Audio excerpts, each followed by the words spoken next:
Timbers rookie defender Marco Farfan here with Ross Smith and I want to let everyone in on a little TV trick of the trade. We actually taped this show during the afternoon. So this is perhaps the only week Marco could come on because it's spring break at Centennial High School in Gresham. Normally this time of day, you're in class after training. Remarkable that you're starting your professional career right now. We're not going to get too much into the high school thing. Samantha Eric wants to talk to you about that. But what's it like for you as an 18-year-old senior in high school to be a professional soccer player? I think it's a really big accomplishment. Obviously, with the support with my family and my brother, just growing up watching him play, it really helped. And, you know, I really didn't imagine myself in high school becoming a professional soccer player. So, I mean, it's just an accomplishment I'm happy of. At what point did you realize that this could be something for you, that you could not only play in the professional game, but excel at the professional game? Was there an actual moment where you thought, you know what, this might be for me? Well, like around 10 years old, I wanted to become a professional soccer player. I said this is something I really want to do because of my brother. But, you know, after getting my time with T2, I really got confidence there. So at that moment, I was like, I feel like I could really develop and become a better player and possibly go to the first team. If we look at your first game, StubHub Arena against LA Galaxy, after that game, I spoke with you, and the first thing you said was, that was fun. Now, for some players, they would say, I just want to get through it because of it being your MLS debut, a lot of nerves, but you said it was fun. Were you nervous? I was a little bit nervous, but not too much because the guys around me really made me feel comfortable. I mean, I got text messages from Vita saying, you know, don't worry about it, you're going to play your best game out there. Oh, that's cool. Alvis and Darlington, they're like, don't worry about it, we've got your back. And Adi, he said just the same thing as 2 weeks ago, since we were there 2 weeks before I made my debut. It seems watching you at T2 last year, debuting as a 17-year-old, playing against grown men. This year, you mentioned that the preseason game when you're thrown in there at StubHub Center and then the MLS match, you don't seem on the field to be out of place. You don't seem to be nervous when the match is going on. Where does that come from, the ability to play up levels, to play with older players? Have you always felt that way, that kind of confidence and feeling comfortable?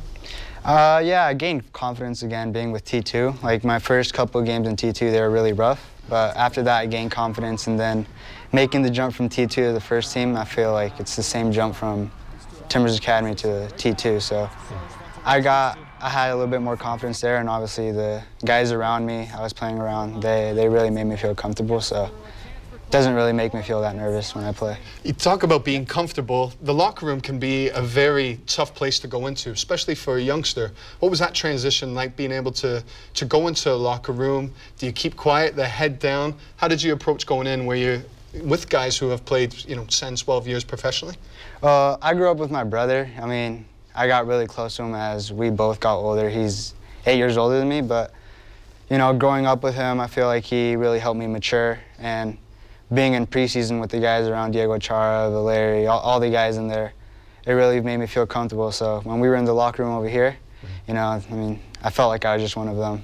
We'll talk a lot more about Marco's life, go through his day from training to school with Samantha Eric later on. But let's get into the Timbers' recent events. A new goal-scoring king for Portland, or at least the throne is now shared. Fernando Adi's goal against Columbus was the 45th of his Timbers career. That ties the all-time, all-era record held by John Bain, who played for the Timbers in the late 70s and early 80s in the NASL. Adi's next goal will put him all alone atop the list, but he might be in for a race of sorts with one of his teammates. Here's the Timbers' all-time scoring leader list. Diego Valeri is just 4 goals behind Adi and Bain at 41. Also worth watching, not shown here, but the all-time assist list. Bain is on top with 55. Valeri's catching up. He's at 44 right now. Marco, you're training, you're playing with these guys all week. Diego Valeri, Fernando Adi, guys like Liam Ridgewell who have had so much success in their careers. What do you try to take and learn from players that are now your teammates, like Adi, like Valeri, like Liam? Yeah, I mean, I just look at the mistakes I make in games or in trainings, and I see how those guys manage it and how they deal with it. And I think having them talk to me really helps me. Talked about Adi scoring goals. Do you think about what it'll be like when you score your first goal? Have you thought about what's my celebration going to be? I'm not so sure. Right now, I just really want to help the team out, not really worried about scoring. But if I do, I mean, It's great.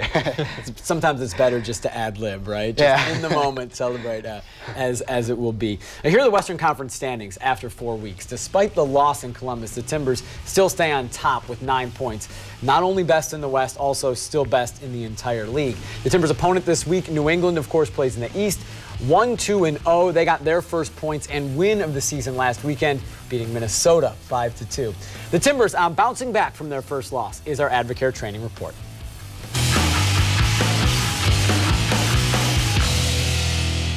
They're a very good attacking team, you know, and they've kind of flown under the radar. But when you look at them on paper and you look at them last game, what they were capable of doing, you know, with that talent, I think they're a tough matchup. Because when you look at Juan Agudelo and you look at Kai Kamara and Lee Win and Kellen Rowe and Diego Fagundes, I mean, everybody talks about everybody's front, you know, 5-6. People have talked a lot about our front 5-6 as being. I look at that front five, and they got to be in the conversation. I think the keys will be keep the ball. I think in the last game we give too much the ball to Columbus, and I think we need to keep it. Be better in that, and try to create option to score. Try to be effective, and I think this is the real key for the next game. We just have to remain focused, get what we did in the match, cover up back the grounds that we messed up. You know, there are some errors in the game, so we just capitalize on those and take them out in training, fix them, and then focusing on the next one.